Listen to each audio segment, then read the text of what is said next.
Don't listen to anyone. Everybody's full of shit. Nobody knows you or what you're capable of doing. And here's the reality. The hardest thing in life is figuring out who you are and what you want to do for the rest of your life. It's a big decision. I'm very blessed and lucky. I always knew who I was and exactly what I wanted to do. And once you figure that out, you wake up every day and you work toward it. That's what you do. It's impossible for you to fail if you know who you are, what you want to do, and you wake up every day and work toward it. See, that's beautiful. I think the hardest part for so many of those young people, maybe for those young fighters or for that younger version of yourself, is actually that first question of even answering who you are. 100%. Right. Once you figure that out, then you're home straight. You're home stretch, right? It's all smooth sailing from there. Think about this. That's the hard part, though. If you go to any college, anywhere in the world, right, and you meet 10 college students, you say, hey, what are you taking? I'm taking political science right now, but I'm thinking of switching to marketing.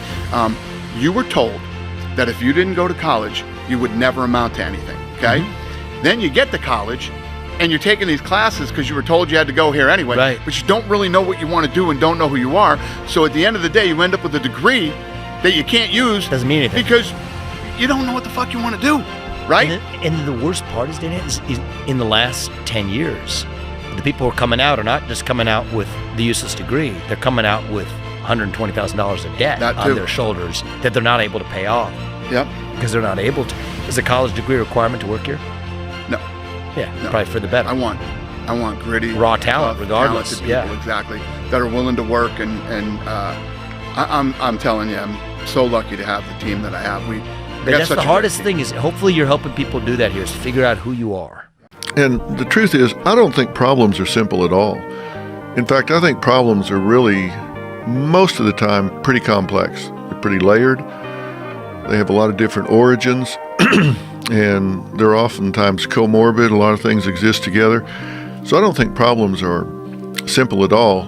But the solutions are often simple, don't you think? I mean, it's kind of like the old joke. You go to the doctor and you say, this hurts. And he says, well, then don't do that anymore. Yeah. You know, it's a lot of times it's very simple in that somebody will have a complex thing that comes from childhood, or maybe it's a drug background, or they've had trauma in their life.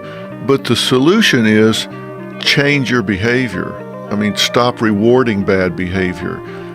Choose a different path in life. Just behave your way to success.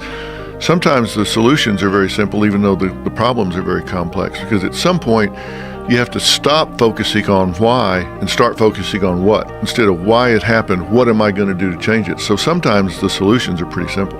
But implementing those solutions are often it's often very difficult for people to change their lives, change their patterns.